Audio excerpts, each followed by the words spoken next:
Welcome to the Karena, Virginia podcast, where we expect the best and get it. And today I am so excited because, and I truly mean that, because I have my son on. I'm so proud of this kid. This is my second child, Christian, who is an incredible young man. And the reason that he came on today is because he healed his back injury. And I asked him to come on because I know many of you have back injuries. And when he explained it to me, I was pretty amazed. And I thought it would be incredible for him to share how he did this and what he did to heal himself. So, Christian, here you go. The platform is yours. Yeah, so I've been an athlete for around over a decade now. Started with martial arts as a child. Started with karate, which evolved into other forms such as Muay Thai, wrestling, yada yada. But the main thing that I really loved was lifting weights. I started doing it my freshman year of high school, taking it seriously. So around 6 years ago now, and it just slowly, gradually became my favorite thing to do, my favorite hobby in the entire world. I mean, we could have a separate podcast to go on about the benefits of weightlifting, right? Obviously, I'm not gonna get into that right now. But it started to evolve into something that like gave me an immense amount of joy. Um, just the sheer rush of doing it, just the whole testosterone boost that it gives you, seeing the progress both in the mirror and you're checking your weight logs and seeing the weights climb up, seeing numbers go up. It's a lot of fun. So for me personally, weightlifting really became the huge facet of my life, and I love doing it. I loved it, and I specifically love doing barbell work, so squats and deadlifts. But the issue with those is that if you're not careful, they do place a lot of stress on your spine, right? So if you're like me, my senior year of high school, when I had my back injury, you know, when you think you're invincible, sometimes it turns out that you're not invincible if you're doing crazy things and not really checking yourself as it goes on and making sure that you're lifting the proper form and whatnot. So my senior year of high school, 3 years ago, I was squatting and I felt a pop in the left side of my lower back. And I thought nothing of it at the time. It hurt definitely, and my back locked up for the remainder of the day. And I just figured it was just a little strain, nothing serious, I went on with my day. I went to the beach with my friends like an hour after it happened, and it was very tight, and I was in pain, but it was nothing crazy. And interestingly, I woke up the next day with no pain at all. I continued doing, the things that I loved. I continued lifting, I continued training martial arts. I had no issues until I went to college in the fall. This was my freshman year. So this happened the summer after my senior year of high school, going into my freshman year of college. And I got to college and I started trying to weightlift there. And I'm not sure what exactly it was. I think it was kind of an interesting play of events in my nervous system. Maybe the stress of, going to a new place and meeting new people and starting all over again. But I started feeling a lot of pain in my lower back, noticeably in the left side of my lower back, local to the region where I felt that pop a couple months prior. Right? And that was essentially the start of a 3 year long journey to fix myself. Um, that has been just nothing short of tumultuous, to put it bluntly. I mean, it being what I love so much, it affected my mental health to a crazy degree. And 3 years is a very long time frame. So I'll get into the timeline of what happened eventually. But just to put it bluntly, it was an incredible impact to my quality of life. Both not being able to do what I love, which is weightlifting to the extent that I wanted to, right? And also having that pain trickle into my actual day-to-day life. When I wouldn't be in the gym, I would walk out of the gym, I would go to the library, my back would hurt sitting down, my back would hurt getting up, walking around, laying down in bed.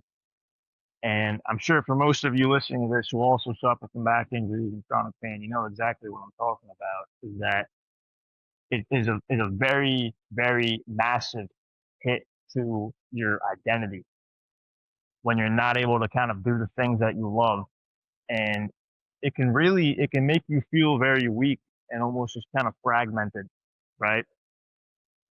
I know for me personally, you know, throughout this whole entire time frame of me having this back injury before I was able to heal it a couple of weeks ago, I felt very crippled. I felt broken, and I didn't realize how much it took for me until I was actually able to heal it and kind of have my identity as an athlete and as someone who loves lifting weights kind of emerge back into myself and my psyche. And it's crazy to see how whole I feel again, you know, after actually just having a couple of weeks of living again in this pain-free existence. I didn't realize how much it took for me.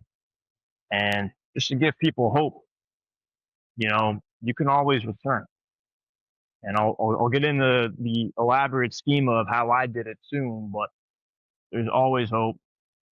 And I could get into this for hours. I know this won't be a very extensive podcast, but there's always hope. I will concede there were many, many, many, many times where I felt hopeless about it. And there were internal factors that led to that, just kind of that pessimistic, subconscious, lingering voice in the back of your head that can always be there that's telling you, like, listen, you're probably going to be dealing with this for the rest of your life. You're never again going to be able to do what you love. And regardless of that, I always kept hope throughout the entire thing. I always you always have on days and off days, right? I mean, you're always gonna have days where you're feeling more optimistic. You're gonna have days where you're feeling a lot more pessimistic and just kind of more in tune with the despair, you know, Mhm. from such a consequence it is not being able to do what you love and feeling, honestly just kind of broken as a result, right? Yeah. And the issue that really led to me feeling this kind of despair was the medical industry. I felt like you have that sense of authority when it comes to the medical industry. They are like the upper echelon of, just what you would seek out in regards to finding help when it comes to being in chronic pain and having a back injury and, eventually ideally wanting to fix it, right? So I remember 2 months after I started feeling this pain in my lower back when I was in my fall semester of my freshman year of college, I went to go see a chiropractor, right, down in Savannah, Georgia. And this guy had me take an x ray of my spine. And he showed me my spine. And essentially, what he told me, and I'll never forget this, he was like, you can never lift heavy weight ever again. I mean, just look at your spine, right? Because the vertebrae in my L5S1, which is the vertebrae that I herniated, it was a little bit thick. So he showed me this x ray.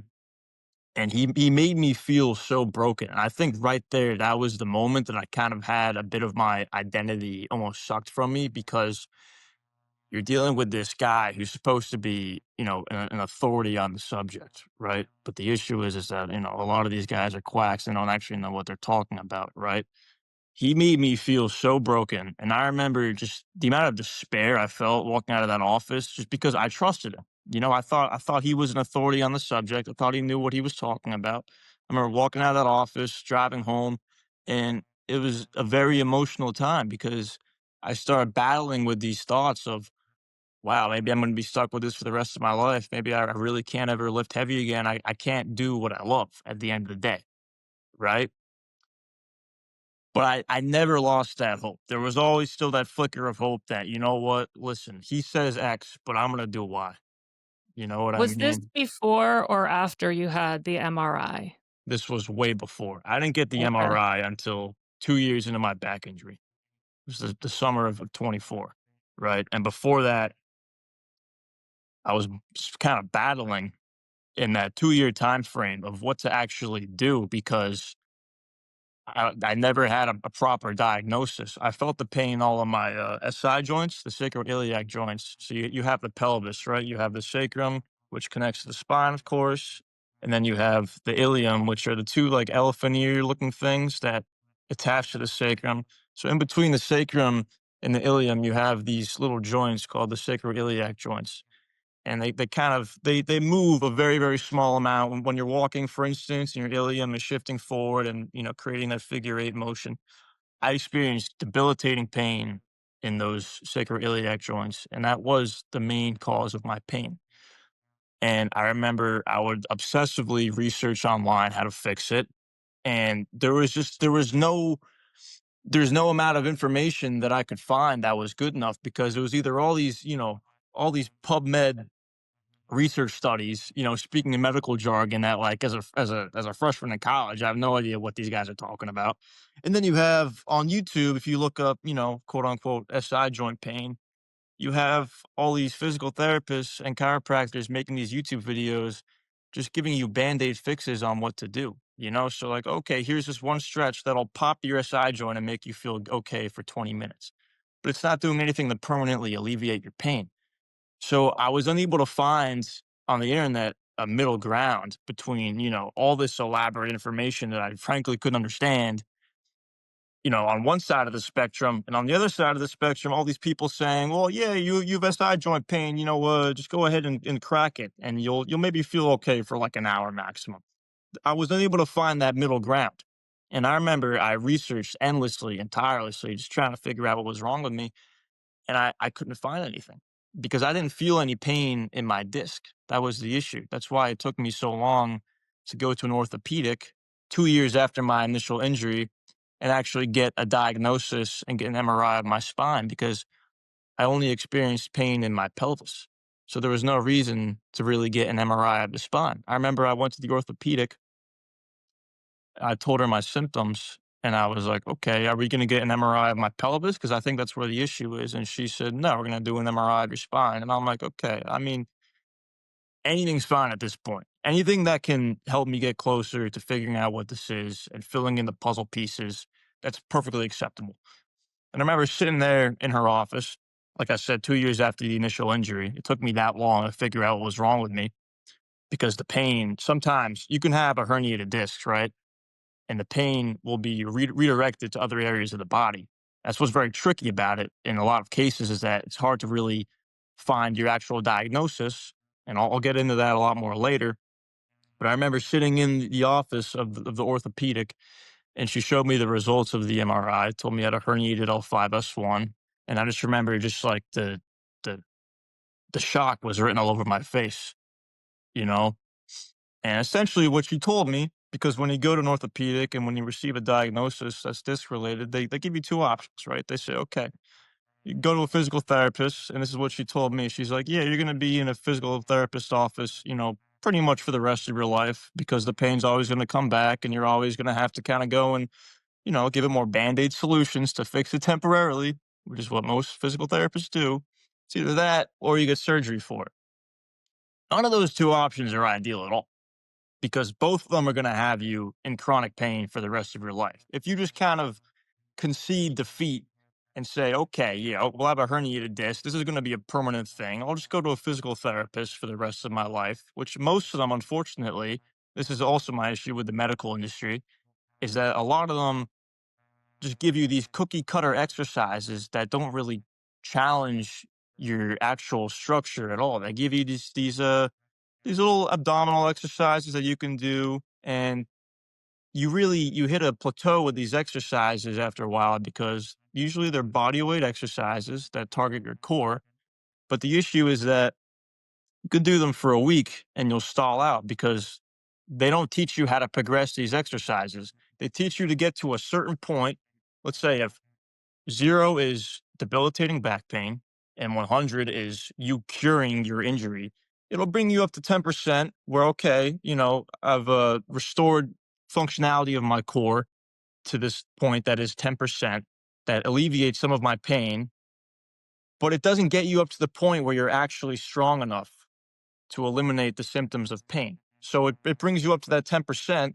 And then when you stop doing them, you'll slowly go back down to 0. And that is the cycle that leads you to be in a physical therapist's office, potentially for the rest of your life because you're not actually challenging yourself enough to build up to that 100% of curing your injury, right? So I accepted the diagnosis. I was very happy about it, frankly, because I finally had an answer to my back pain. I've been searching endlessly and tirelessly for 2 years, not able to find enough information that could tell me what was wrong with me, that could actually help me devise a genuine game plan to tackle what was going on in my body.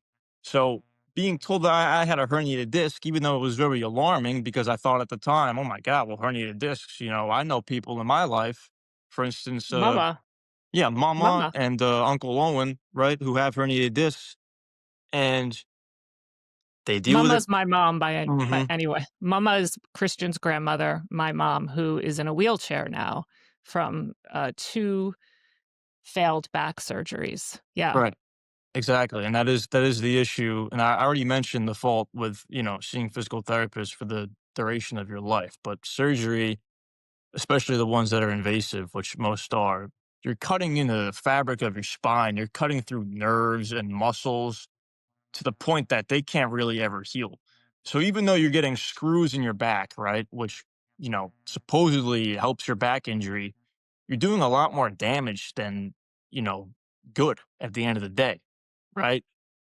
And when you get screws in your back, you're gonna be back in the orthopedist's office, back in the surgeon's office, 5, 10, 15, 20 years later, as it goes on, you're gonna keep going back there. So that really is, and this is a great point because this is what it all boils down to, is that orthopedic that I saw that gave me my disc herniation diagnosis gave me 2 options. You go to physical therapy for the rest of your life to deal with the pain, which will always come back, or you go to a surgeon's office. Maybe they'll allow you to have surgery, and then you'll be in a surgeon's office for the rest of your life because eventually the pain will flare up again. So she gave me this cookie cutter response that eventually was dooming me to a lifetime of chronic back pain. And frankly, I rejected that. I was like, there's no way. I always had that flicker of hope that I would come back and do what I love. And Mhm. knowing that I had a herniated disc at this point allowed me to actually research and dial in on my specific issue, which was a herniated L5S1. I started looking up ways to heal it. I started researching people who came back from these injuries, athletes especially. And the miraculous thing that I found out was that there have been so many athletes with back injuries that have healed them and returned. A lot of these athletes had injuries way worse than mine, right? My herniation was a mild case. It wasn't even that bad. It put me in chronic pain, but relatively compared to some of these athletes that I was researching, I was kind of in a spot where it was like, okay, I can absolutely come back from this. If these guys in the NFL, for instance, who are dealing with multiple herniated discs, back fractures, even though they're dealing with the top of the top when it comes to, the medical field, medical experts, right? Because money, right? If they can come back, then why can't I? Why can't Mhm. I? Why not me? So I researched just tirelessly and obsessively about herniated discs, and it led me to kind of having this wealth of knowledge that is just kind of like beyond anything I thought I would ever have when it comes to the human body and the anatomy and the spine, you know, and just to put things back on a positive note, I'm honestly glad this injury happened to me because the silver lining of it is that now, like, I am just kind of so aware of the human body and its functionality and the anatomy of the body and the muscles and the joints that, like I said, it gave me this wealth of knowledge that I wouldn't have otherwise had if I never dealt with this injury. I probably would have just continued to weightlift in a frankly kind of stupid fashion that, probably also would have gotten me injured down the road. But if I never got injured, I wouldn't have actually ever really fully reached the potential as an athlete when it comes to knowing what you're doing and knowing how your body works. So I do think that that was absolutely huge silver lining of this entire thing. Even though I was in pain 24/7, just getting out of bed in the morning, sitting in my chair trying to work, and the SI joint, the disc pain is just constantly nagging at me. I mean, there's always silver linings in life, I think, Yeah, and frankly. I love that you're saying that too, and I just wanna interrupt you for 1 second because I have a question as a mother because there's going to be moms listening to this also. As moms, we do the best we can, and we always find out that we've made mistakes. And I think one of the great things for you was you never wanted to go to the little school at the yoga center. So you used to come to yoga class with me and you used to sit and read your book and kind of had a taste of yoga. You grew up coming on retreats and doing some of that real woo-woo stuff. Um, but you also, from a very young age, were going to a chiropractor. Mhm. And I wonder in some ways if I made the mistake of, having you influenced in that way, that you need to trust these people because if you had a cold or if you had something going on, or even if you fell when you were really young, I would say, oh, I don't want a subluxation in the spine. And I would take you to the chiropractor. And even as a baby, when you were just a few days old, they held you upside down, made sure your spine was aligned. And there are some really great chiropractors, Dr. Kelly, who is the one that we work with now, who is a genius. Absolutely. Um, but I know that there are some that can, be very detrimental as well.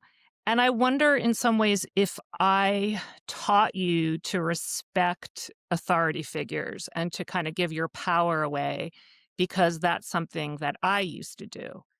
And if rather than kind of really being able to take your power in that situation with the chiropractor, if there was a part of you that used your manners, like let me be polite and let me listen to what this person has to say. And if that was something that I did wrong in your upbringing, and if it was, I think it's great to hear it because I think this is something that happens with mothers and their adult children.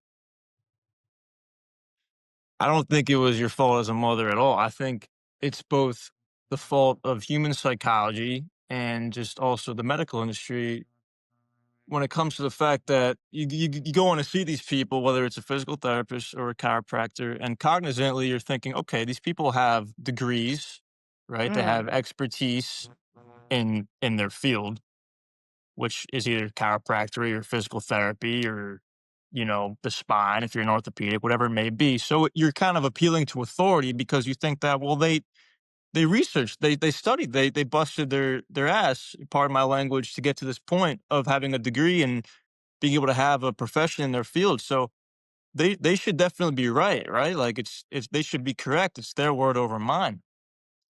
And I remember, and you're absolutely right. There are a lot of great chiropractors, and I know that some people reportedly do experience relief seeing chiropractors for their back pain. The issue is that it's a band-aid fix. It's a temporary thing. Him subluxing your spine. The chiropractor you see, whether it's a man or a woman, when you have them sublux your spine and manually adjust it, I mean, it's just gonna go back the way it was a couple hours later.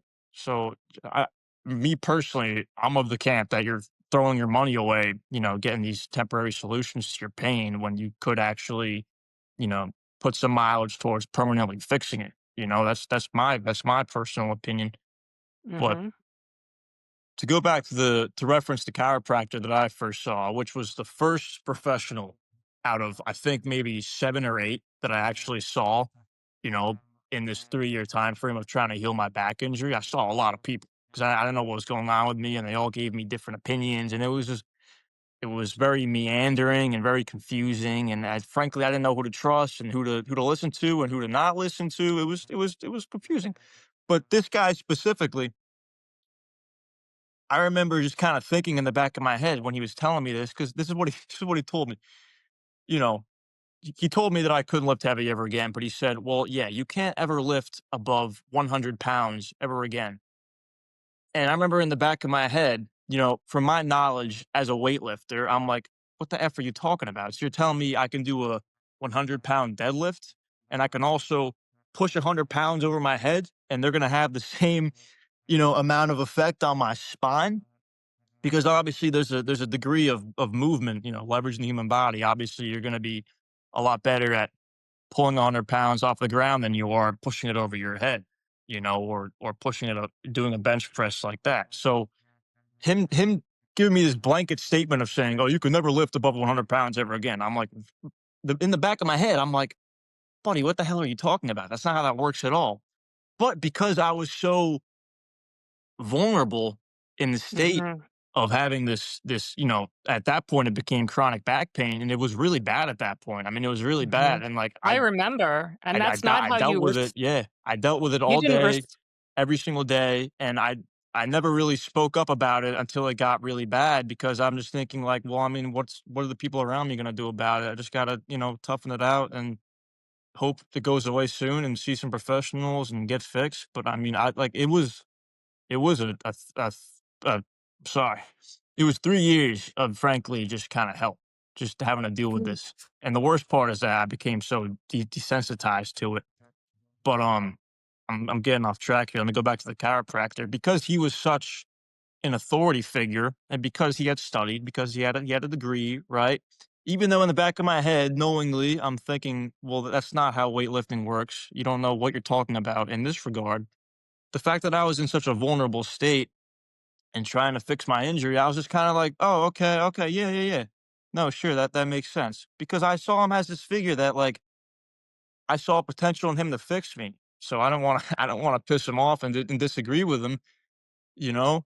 And looking back now, I mean, I honestly I don't hold grudges, but I mean, that was one of the worst people I could have ever gone to trying to fix my back because he made me feel broken. He told me I could never lift heavy ever again. I'm like, I'm 19 years old, standing Right. in his chiropractor's office, not being able to do what I love, and him telling me, "Yeah, you're screwed. Let me give you a little manual adjustment."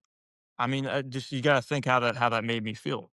Well, I You know? remember because I remember, seeing you right afterwards, and I think I found him for you, and I felt horrible, and I remember you being so upset, and I think he said something else that was pretty degrading, I don't remember, but Yeah, no, you the guy was an asshole, just in general. yeah, Yeah, yeah, yeah. yeah. He also just, and this is where it's kind of a thing because I don't have a degree in this, and just, I kind of self-taught myself all of this stuff.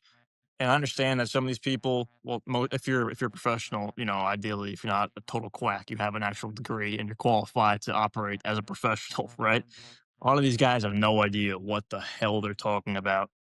It's terrible. I mean, being able to find like an actual good physical therapist who could both diagnose your issue and lead you down the track of fixing you, it's insanely unfortunate how rare it is to find an actual good physical therapist Mm. in just, the whole entire population of professionals that you could work with. I mean, it's so rare to find a good one. And that really is something that's very unfortunate and also something that I think delayed my healing by a while because I was sifting through these professionals, whether they be orthopedics, chiropractors, physical therapists, and just waiting on the right one to kind of tell me officially what was going on with me.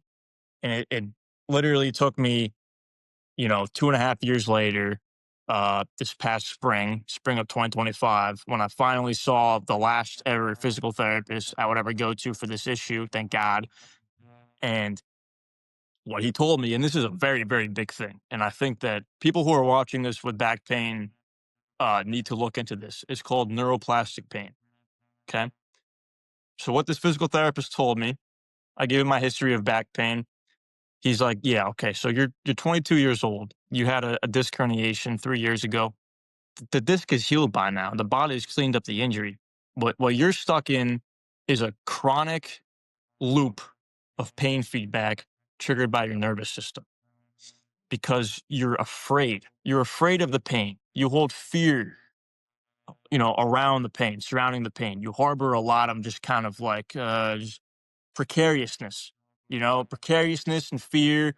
You avoid certain movements that officially will trigger your back pain and bring it up, right? For instance, like if you have a herniated disc and you're going to bend over to pick something up, you anticipate that pain to come when you bend over.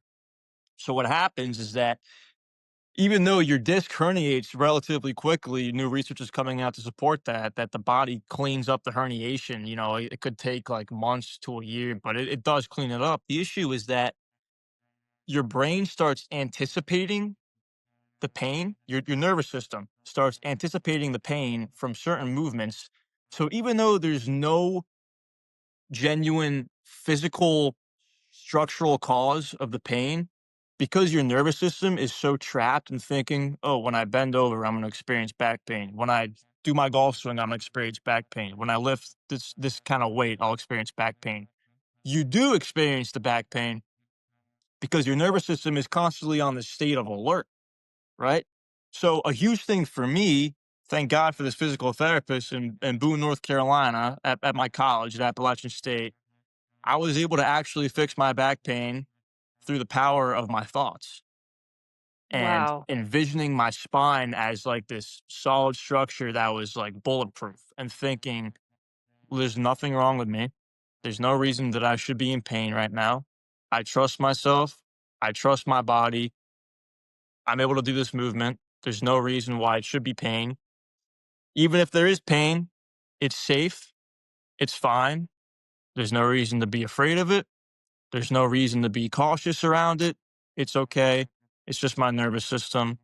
It's stuck in this chronic feedback loop of back pain that you can be stuck in for the rest of your life. Take mama, for instance, your mom.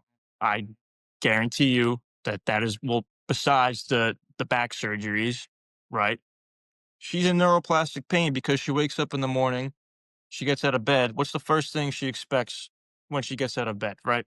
Pain. Pain in her back. So then the nervous Now, system literally regulates itself to expect it. And unless you ultimately break that cycle, it never ends. so does this affect the sympathetic nervous system so that that fight, flight, freeze response Yes, comes up? absolutely. Okay. So for Okay. me personally, the two main reasons that I knew that I was in neuroplastic pain, and this is all documented research, research stuff. When I would take Advil, right, or like any anti-inflammatory or NSAID, it didn't help my back pain because there was no physical structural inflammation. It was my nervous system sending pain signals. Advil isn't going to solve pain signals from your nervous system. So that was Wow. the first thing that kind of made me think, hey, there's something going on here that kind of lends credence to this PT's opinion of my back. The second thing that I noticed is that, and this is honestly really fascinating stuff, I became conditioned to expect pain, as I said, not only when I would move in certain ways, but if I would enter a place. So, for instance, I remember I came back from college 2 months ago, right? And I walk into the Mhm. garage gym that we have downstairs, and my back started hurting. Literally, just for me, I was pretty pain free the entire day. It was a 12-hour car ride. Surprisingly, didn't even hurt that much. As soon as I walked into the garage gym, where I had years of evidence of me lifting through pain and experiencing pain. This room that I associated mentally with pain. As soon as I walked into it, my back started hurting. There was literally there's no physical reason that it should have started hurting. I'm walking as I did after sitting in a car all day. That's just not how that works. As soon as I walk into this room, it starts triggering pain. That is really when I knew that my pain was neuroplastic because I had become conditioned to associate this pain with not only movements, but also certain places. Another thing, too, is that whenever I'm anxious or stressed, to go back to your point about the sympathetic nervous system, it absolutely is a sympathetic nervous system. When I find myself in that fight or flight state, when I'm anxious or stressed out, my back pain literally would just come up again and again and again, right? So Is it because your body contracts as well? Is it because going into that environment creates a contraction, or is it just the mind-body It could connection? it could be a subconscious kind of tightening up, but it really all dials back to your nervous system at the end of the day and how it regulates your body. So yeah, it really is a pain response from your nervous system, and that could include subconsciously, even on a micro level, a little just kind of like tensing up and contracting of your muscles. But that's not really the cause of the pain. It's all stemming from your nervous system and your brain. It's So fascinating stuff. So using an affirmation, right? Yeah, Like, I am safe, I am healing, I am comfortable in my own body, I am not it no, I guess you wouldn't wanna say I'm not in discomfort because then you put energy on discomfort. So I am comfortable like that? I mean, or you have to approach the pain not with fear. You have to break the cycle of looking at the pain with fear. You have to approach the pain with curiosity. So I would do this thing, it's called somatic tracking, where you close your eyes and you almost kind of enter this meditative state and you focus entirely on the pain and you affirm to yourself over and over again, this pain is not dangerous. I'm safe. My body is structurally sound. It's just my nervous system freaked out a little bit, but it's okay. At the end of the day, it's okay. I'm safe. I'm totally fine. I'm healed. I'm healthy. I'm happy, and I will break this cycle. But you alright, so can't. can we do that together right now? Can we close our eyes and you can talk everybody through it? Yeah, sure. So I mean, all you do is you close your eyes, right? And as you do with normal meditation, you try to just kind of cast aside every other thought. It's not specific to your pain, and you focus exactly on the pain, wherever it is, whatever area it's in, and you almost kind of want to sense what type it is. Is it throbbing? Is it burning? Is it stabbing? You want to focus on that, and then you want to approach it and almost kind of affirm to yourself that this pain is okay, that it's safe, and that you're fine, and it's just your nervous system being a little freaked out, and that's it. And you do that for around, I would say, 2 or 3 minutes, and you'll kind of enter this state, if you do it correctly, where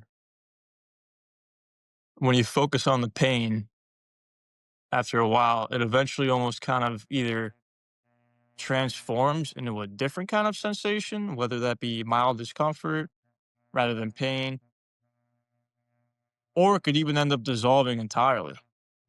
If you do this somatic tracking and you really just spend some time focusing on it, it actually can go away, right? Because you're literally using the power of your thoughts to communicate to your nervous system that we're fine, we're safe, everything is okay. It's very similar to yoga in a lot of ways, really Hmm. yoking the mind and the body, and also having that hope and that faith in the higher power, right? To No, help absolutely. heal. But you always have to stay positive, and this is another big thing too, when it comes to neuroplastic pain, is that whenever I would focus on my pain too much, because I became very, very, very, very, very obsessed with it. And in times when I shouldn't be, I would be with my girlfriend and she's trying to watch a TV show and I'm on my laptop looking up studies and looking up how to get myself out of back pain because I was so obsessed with it because I was in a 24/7 chronic state of pain. And when you are in that state, you become very, very, very adamant about getting out of it. So what you'll do is that you'll Google things constantly, you'll look at studies constantly, you'll watch all these YouTube videos constantly, and it becomes very, very unhealthy because the issue is Mhm. that the more you focus on it, the more you feel it. So remember, I would be sitting down here researching how do I get myself out of pain, how to heal a herniated disc, and my back would start hurting more because I'm delegating so much energy to the pain and the injury that my nervous system is kind of like cranking up the dial on the intensity of it because I'm so focused on it. Yeah, Meanwhile, because yeah, no, go I ahead. was just gonna say what wherever our intention goes, our energy goes. So Hmm. whatever we focus on, we expand. Right.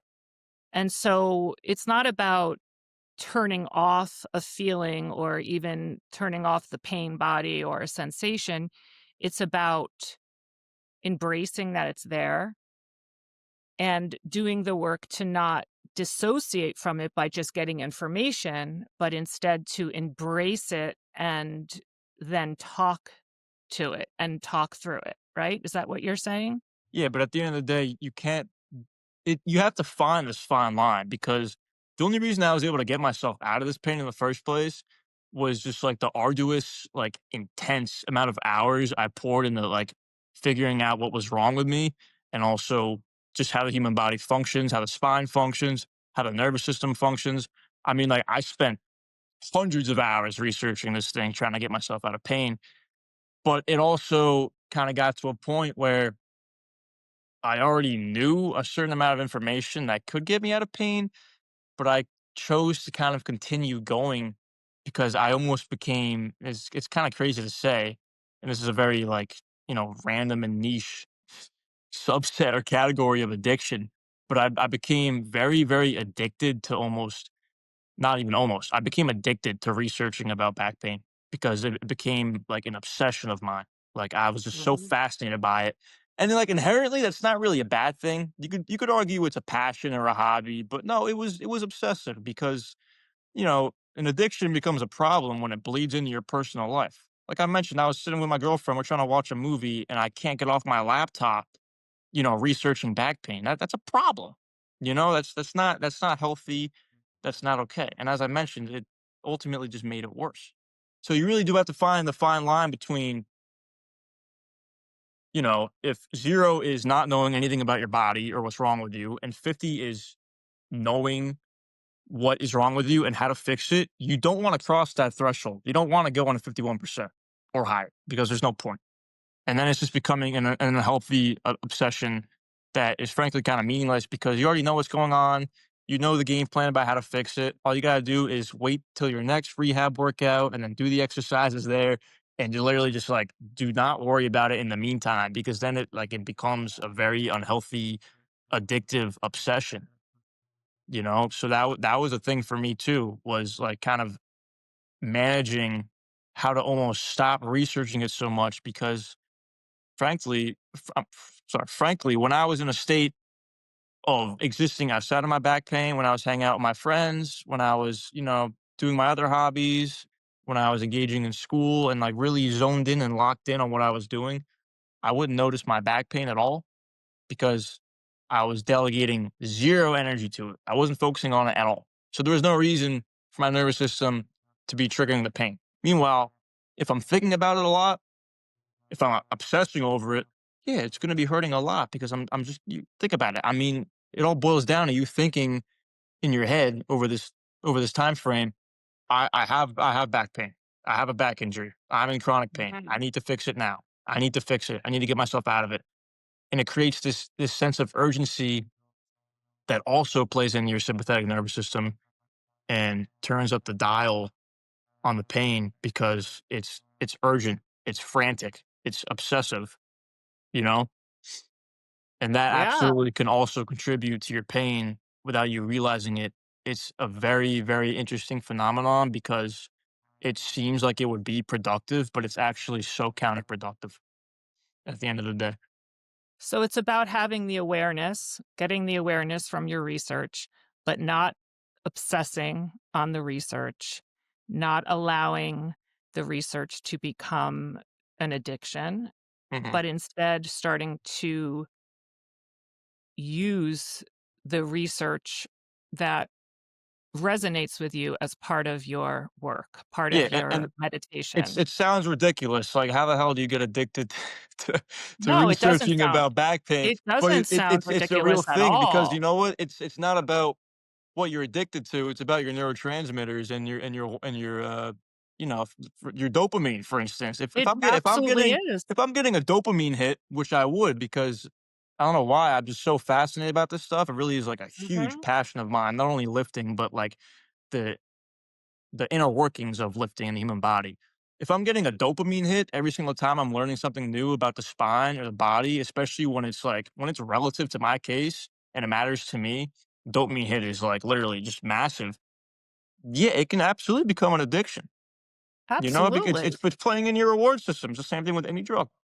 So Absolutely. I yeah, mean, listen, I think we all are finding ourselves guilty of being addicted to the ability to get a dopamine hit through scrolling on anything. it's too. It's I mean, this is a great.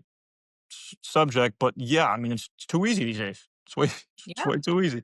It's way too easy, and And that's also why a lot of people fall victim to these kind of these band-aid fixes. Is that you get a little you get a little dopamine hit when you find a YouTube video that teaches you how to pop your back and give you a temporary hit of pain relief. And unfortunately, if you're not really trying to dedicate all the energy to, getting yourself a permanent fix, you will absolutely become addicted. And a lot of people are, unfortunately, to, you know, popping your back or using these band aid pain relief techniques. Even though over time, I mean, just think about it. If you extrapolate it to the rest of your life, you're going to be doing this, every day, 365 days in a year until you die. It's yeah. either you fully invest into devising and designing a long-term pain relief program for yourself, or you could just go on YouTube and find some videos, some guy telling you, "Hey, do this stretch and you'll feel good for 30 minutes." And then you can come back to it later. You can come back to it in the afternoon, come back to it at night before you go to bed. So you gotta make your choice at the end of the day, Mhm. because the thing is that researching and finding what's wrong with you and actually engaging in like a long-term plan to build yourself back up, because it takes a while. It takes a while, right?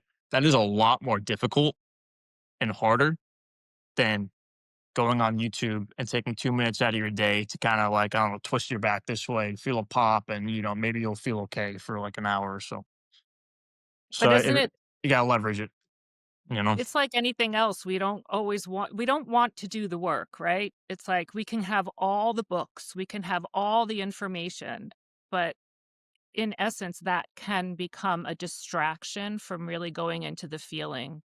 Like I always say, we have to feel to heal.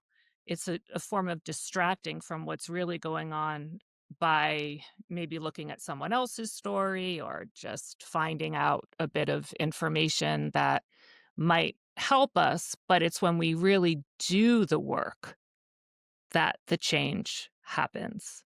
Yeah, and it's not easy. I mean, listen, like I've been to so many physical therapists over these past 3 years, and a lot of them would give me, exercise programs. Like, for instance, yeah, go ahead and work at your hip mobility and work at your hip strength and see where it gets you. And I remember I would spend time in the gym doing these exercises, and I'd hammer at it for a month or two, and I still wouldn't feel any pain relief. So it put me in this state of limbo where I'm like, well, is this even going to work eventually, or is this not what my body really needs to help me heal? And it was a very, very tricky state mentally to be in, because I'm battling between like, okay, well, listen, play this out for another month or two, maybe you'll start feeling relief. But then there's also that kind of inner voice saying, no, this is clearly not what you need to fix you. There is something else that you need to be doing to get you to where you want to be, which is a pain free lifestyle, being able to lift heavy weights again. So you're trapped in this kind of limbo state of like, well, what should I do? And you really just need to kind of trust your gut in those situations.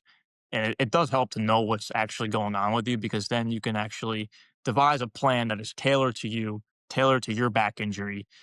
And when you dial in on what's wrong with you, obviously it makes it a lot easier to fix. Whereas if you go to a physical therapist and just, throw them a blanket statement of saying, yeah, I have back pain, it's in this area right here, they're just kind of gonna be playing at guesswork to figure out what's wrong with you. And the exercises subsequently are also going to be guesswork as well. They're gonna just have a general, guesswork approach to what's wrong with you, because if you don't have an actual medical diagnosis, or you can't really tell them, from an educated standpoint of what is really wrong with you, how do you expect them to really know? You know what I mean? Yes. So I think it does help. And this is also something that's very, very tricky, is that for me, I don't even think that my herniated disc was the real issue behind my back pain. I think that it was a red herring. And the reason I say this is because I had that back injury summer going into my freshman year of college. And as I said, early in the podcast, I woke up the next day and felt fine. And the 2 months after that, before going to college, I was also able to lift heavy and, just kind of be athletic like I used to. It was just frankly completely normal. It wasn't until I got to college and had all these new kind of stressors and triggers that I started experiencing the pain. So that might play at the neuroplastic pain. It may have started back then. But I mean, what I'm really getting at here is that I think the herniated disc was a red herring because you don't herniate a disc and then wake up and be totally fine for 2 months, being able to do what you did normally, and then have symptoms start to develop months later. I think what my issue was, and I'm at the stage where I can say this with certainty now because I figured out what was wrong with me and I fixed it, was that this initial back injury, right? Even though I don't think it was me herniating my disc, I think that it either happened before or after, and I didn't realize it because 50% of the population walk around, with a faulty MRI, meaning like a lot of people, half the population walk around with bulging disc or herniated disc, and they suffer no pain. They're completely asymptomatic. So they wouldn't even know unless they got an MRI, which is very, very interesting. So I could have herniated the disc either before this back injury or after, and I could have just had no idea. And then have it come up on an MRI 2 years later and have the orthopedic tell me, well, you felt a pop in your lower back when you were squatting, right? That must be what that was. And then have that kind of just like redirect your entire idea of your injury and your pain and where it's coming from and what was the cause of it. But as I mentioned, the real issue behind me having pain was that I had that back injury when I was squatting, and my nervous system panicked and started shifting around all these muscles to try and compensate, Right. and just kind of like it tried to fix me by doing all this like this crazy like, oh my god, what the hell just happened? He tweaked his back. We need to start moving stuff around. It tried to compensate, and it actually made it a lot worse. So that when I tried 2 months later to start lifting heavy again, you know, my nervous system wouldn't allow it. It was saying, hey, we can't be doing this right now because your muscles are just like completely out of whack. They're out of order. And that's why I started feeling the pain. So it wasn't until I realized, literally 3 years later, what my true muscle imbalances were. And it wasn't until I actually fixed them that I was able to actually finally cure myself of my pain, because once I had these muscle imbalances all worked out, because my nervous system literally inhibited certain muscles in my lower back. So, for instance, for those in the know, when it comes to anatomy, my left glute, my left quadratus lumborum, which is a muscle that extends from your spine to your pelvis, uh, and my left erector, right, were all kind of just turned off. So my right erector was actually just being overworked and taking over the brunt of the load, and that's why I felt pain there, right? So it wasn't until I restored the neurological functionality of these inhibited muscles that finally I was able to kind of put myself under load again, you know? And because I had these muscles restored, they were applying this thing called force closure to the joint, which so you have the joints, right? And then you have the muscles that surround them that kind of act as almost guardrails. Yeah. So if your nervous system turns off any of these muscles because they're not able to do their job, you're going to feel the pain in your joints. And that was my exact issue. So once I restored the functionality of these inhibited muscles, there was no reason for me to be in pain anymore. So the neuroplastic pain went away, and now I'm able to lift heavy again, completely pain free like I used to. And the real issue was that if I knew from the onset that this was my issue, I would have fixed it within months. I would have fixed it within months. But because of the medical industry and because of the limited amount of information online, and because you can receive so many damn red herrings from all these professionals about what is wrong with you, it took me 3 years. It took me 3 years. Well, this is such incredible information that you are sharing, and I'm hoping that so many people, even around your age, are able to receive this, because it's hard as a spiritual mom or a yogi to say, focus on the good or do this or do that. But when your child discovers this on their own, it is just such a gift from the universe. And as your mother, to see you in so much pain And to hear you now overcoming that obstacle and sharing hope with others is not only just so comforting to me, it also just makes me so proud of you. I really am so, so, so proud of you. And you are such an amazing 22-year-old. You just 22-year-old. I can't believe it. And how much you've grown over the years. You really do bring me so much joy, Christian. I love you too, mom. I appreciate it. I try. I mean, no, I really mean this from the bottom of my heart. And I think it'll be fun to share just that we used to go to, different chiropractors after school, and some of them did some weird stuff, like emotional things, right? I mean, they used to move your feet around and then give you an emotion but when they were working with energy, I do think that some of them really did help. Mhm. I mean, just and I think that it, not so much when I used to say, "Mom, I don't want to go. They're going to break my neck," and I'd say, "No, I'll make sure they don't do a neck adjustment." But some of them would, and I won't say any names, but really help you shift your perspective on things by recognizing that energy in motion is what emotions are, and that you could create a new story with them. And I do think that ultimately some of those people did help in a lot of ways, as opposed to, um, I was sending Troy, who's our producer here on the podcast, I sent him a picture of you when you went to St. James School. And, I used to get the phone call from the principal. He did it again. Come pick him up. He's suspended. And I would get there. He drew another weapon. And I was like, that's a lightsaber from Star Wars. Up, that's a weapon. Okay. So 1 year of Catholic school was like, whoa. But I do think you were the kind of, and this gears more towards parents who have younger kids. I think that you were the kind of kid that needed to self-regulate, and you needed to express yourself in maybe some different ways, and a lot more like me than your father. And that you know you learned a lot of these things by having some hard experiences in your life and being a very deep feeler, being a sensitive young man, and recognizing that the obstacle is the way is pretty huge. No, Pretty huge. it absolutely is. And I mean, you could never put me in a box. Talk about St. James. I No mean, way. that's why I was such a troublemaker as a kid. And I mean, like the issue is that I never really fixed that. Even now, like as 22-year-old, right? You can consider me an adult. I mean, you still can't really put me in a box. I just kind of have my own ways about me.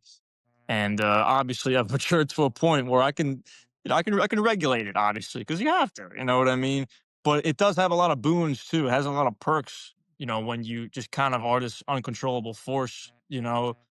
Is that like you're able to kind of regulate your own life and make your own decisions, and who knows? I mean, eventually, maybe start your own business. Hint, hint. Yes. And it's all these things that I mean, it's a double-edged sword. Life is give and take in like every single way possible. But I think that our strongest weaknesses are also our biggest strengths in a lot of regards.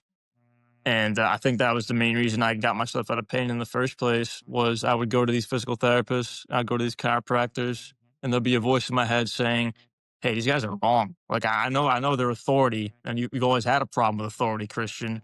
Well, guess what? These people are not going to help you because they don't know what they're talking about, and they don't know your issue tailored to you. They don't know. You have to do it yourself, man. You got to actually dig in and really do this yourself. And like I do accredit fixing myself to myself because I really took it upon me to actually, just spend my free time figuring out what was wrong with me and then actually devising a plan and then acting on it. And I spent 6 months, just now, 6 months starting in around February. 2025 to now, July 2025, when I consider myself fully healed and fixed, I took it upon myself to completely rehabilitate myself. I had no exercise program from a physical therapist. You know, it was completely devised by myself. And I auto regulated day by day because I had that trust in myself. And I had the trust in my own information sources from all the, researching I did online, that I knew what I was doing enough to the point that I could auto regulate day to day and, just fully immerse myself in trusting my own resources, you know? And I really do think that just having a problem with authority in certain cases is honestly okay because like I mentioned so many times, you'll go into a professional's office and they'll tell you this is what's wrong with you, and it could be completely just so far removed from the actual reason why you're feeling pain. And because they have a degree, you'll just be like, oh, okay, word. Like, yeah, And okay, then yeah, we believe it and we fuel it even more as opposed to letting the information come from within, because we have everything we need within us. And then there are people in our lives that come and help us navigate, but I think we always have to lean on our intuition and the power that comes from within. At the end of the day, no matter who the person is, whether it's a doctor, a lawyer, anybody, nobody knows what we know about ourselves the way we do. yep, And the heart, I think, is when we live through that place in the heart has all the answers and everything we need to know is there. And we also have, these incredible beings that are our invisible friends that speak to the heart. I believe that so strongly. And if we pray for it or we ask for it, we'll get guidance. mhm, And opening up to that is where there is so much hope. yeah, no, absolutely. The universe will guide you to where you need to be, and I Mhm. believe that it places situations in your life and it places people in your life, but ultimately it's up to you to capitalize on those opportunities. You're not going to have everything thrown at you in life. You're going to be guided. You're going to have a waypoint of kind of where to go, what to see, who to meet.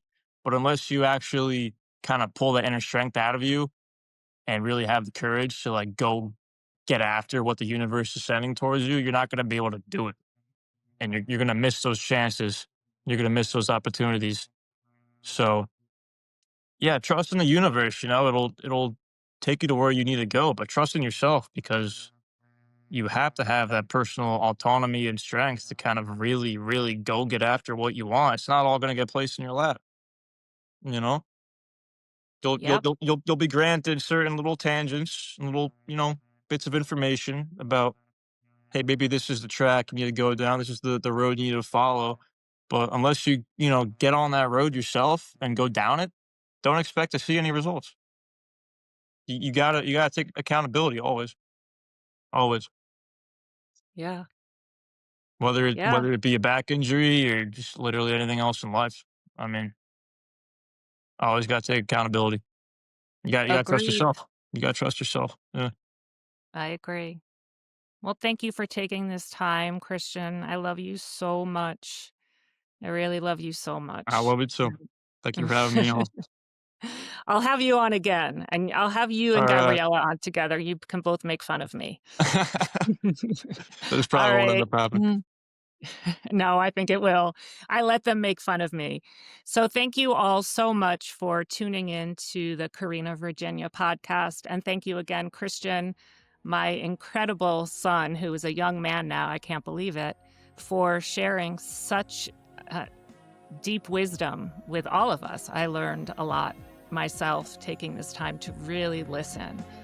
So thank you all, and you can continue to tune in by subscribing to Karena Yoga on YouTube and listening on Spotify or Apple. And have a beautiful day wherever you are.